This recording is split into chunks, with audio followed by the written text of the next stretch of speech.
give us a big clap. All right, and we're going to go to unmute.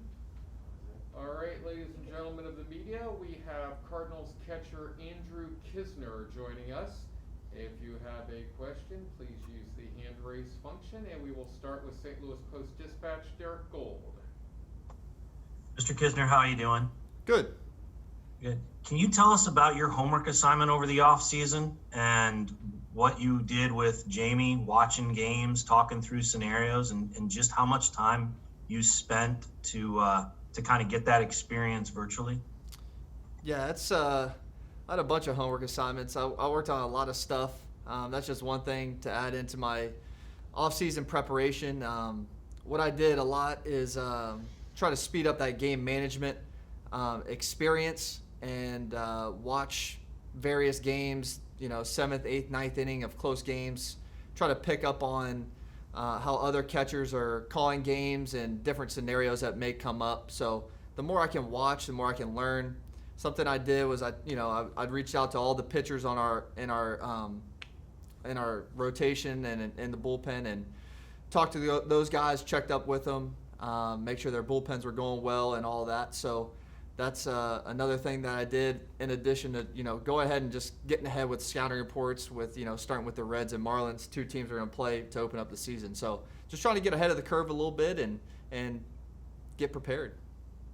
Could you put a number on how many late game situations you may have watched, and was it all Cardinals or was it all over the map? Any specific games that stood out that you watched and tried to workshop through? I watched quite a few, and there's really not one specific thing I was looking at. It's just close games, 1-2 run games, 7th, 8th, 9th inning, and just looking at a variety of different teams and catchers. So just trying to broaden my knowledge. Did you watch the World Series games? A lot of those came down to close spots. Yeah, no, I didn't go that far back. I just watched games from last year. Zach Silver, MLB.com. Hey, Andrew, I know it kind of comes with the role, but are you a guy who just likes to kind of embed yourself in this video? Are you, if you have free time, even if you're not in the mindset of, you have a couple minutes here or there, you're waiting to go do something, is this just something you'll pull up? And are you a guy who likes to have this kind of just all over throughout your daily life, just looking at video and embedding yourself in this kind of stuff? Yeah, so when I got called up to the big leagues in 2019, I was exposed to all the video and all the data and numbers that we get as players, and I was just, blown away with the amount of info that we get. So starting back in 2019, I was writing up, detailed scouting reports on every hitter we were going to face, and that's pretty much during the season. That's what I do. That's, of course I hit and do my catching stuff, but the majority of time I spend is in the video room, or I now have the system on my computer at home, so I'm able to watch film for hours a day and really try to learn those hitters that we face, along with the pitchers too. I watch the opposing pitchers, so that's a real big part of what I do. And have you been able to just kind of sift through what's most important for you personally, and what are some of those things that you personally are looking to improve the most? And when you get all this video and all this information, how do you just kind of internalize and pinpoint what is the most important stuff you need to be focusing on? Well, I don't want to give away too many secrets. I don't want anybody listening to this interview and know what I'm looking for, but a lot of what I look for, I learned from Wainwright, Yadier, Matt Wieters, guys like that I went and talked to, because there is a ton of information and you can really get lost with how much information that you have access to. So you really have to find what you're looking for and stick to kind of like a process when you're looking at film. I just don't want to give away my process, though. Yeah, makes sense. Thanks. Jeff Jones, Belleville News Democrat. Hey, Kiz, was there a point this winter when you were thinking maybe you wouldn't be in Jupiter this spring? When the Nolan Arenado trade happens, that's a Friday, and then it's kind of a long, quiet weekend, and we're all sort of trying to sort through it. What was that weekend like for you? And was there were there nerves that maybe you would be going somewhere else? And is there relief in having not gone somewhere else? I don't try to get too caught up in trades and any dealings with the front office. That's all stuff out of my control. And I've been saying this for years now is I try to focus on what my job is and what I can control. And that's in the off season, that's trying to get better every day. Skills, preparation, and when it comes to the mental side and all of that. So that was my main focus, and that's what I stick to. Derek Gold?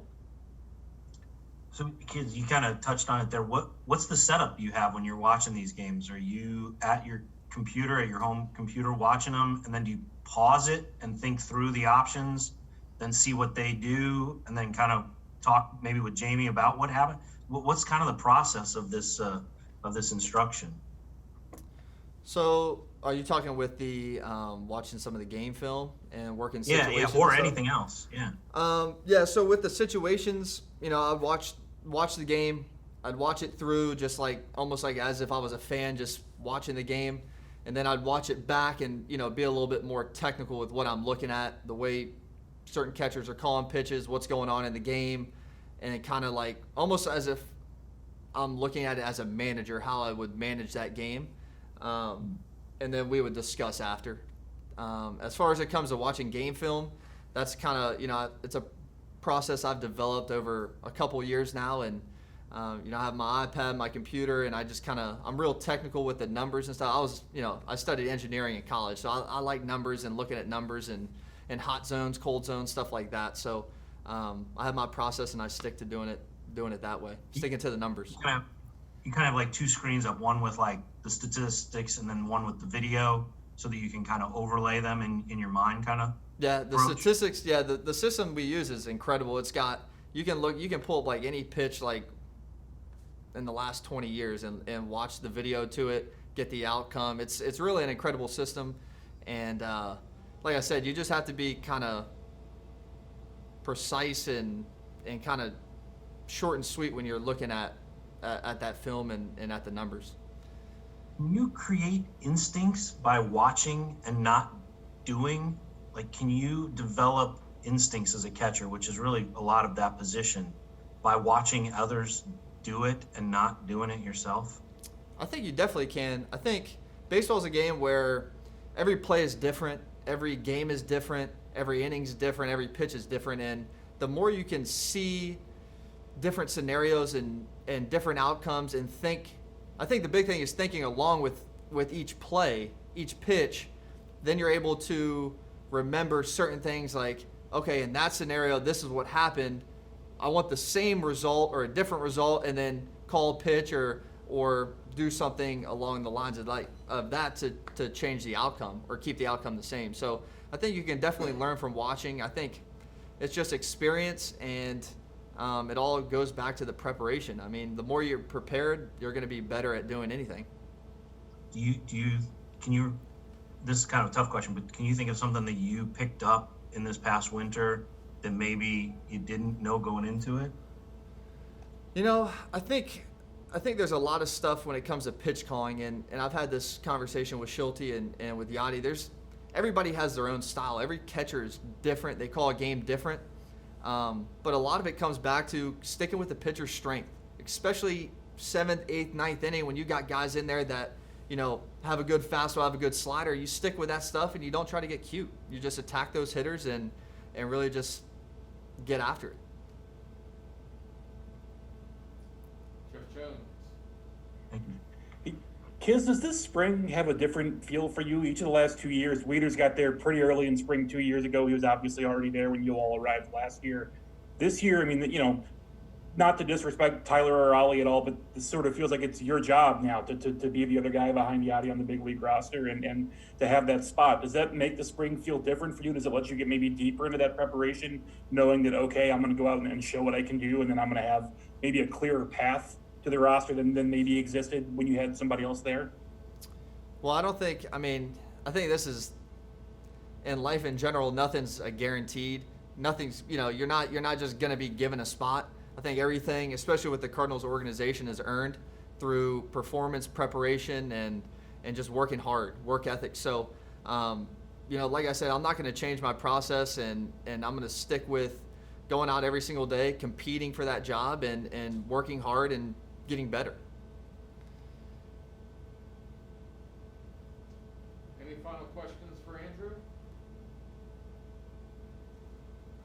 Okay, Derek. Yeah, sorry. I'm fascinated by this, so thank you, Andrew, for humoring me. Is there a specific game that stood out that you watched? No, I mean, there's nothing. I mean, it wasn't like what you're asking about is like World Series games and stuff like that. I mean, if I watch World Series games, then absolutely there's probably be stuff that sticks out. But these are just regular season games, not meaning they're any less important. They're not any less important than a World Series game. But, you know, I bet maybe that's something I'll do. Maybe I'll go look at a couple playoff games and see if there's any difference in the way a catcher calls a game or manages a game, and see if there's any difference. So maybe that's something I'll do over the weekend. I found it fascinating. I mean, the fact that it's even regular season games is interesting because you can learn so much from those. I mean, and they're not all Cardinal games that you're watching. No, actually, I didn't watch any Cardinal games. I mean, I was there for most of them, so I remember them. But no, I watch other teams. I'll tell you what I did do. I did filter it by. I looked at catchers with a low catcher's ERA and high catcher's ERA, and kind of looked at the difference. And I kind of filtered it that way. That's just, you know, a little something extra I did, but overall it was kind of random. Great. Thank you so much for humoring me, man. Yeah, It's no been problem. a great talk. Yeah, Thank yeah. you. Anyone else for Andrew? All right, thank you, Andrew. We appreciate it. That will conclude our interview Thank you. for today, and we will begin tomorrow morning with manager Mike Schilt. Thank you and have a good night.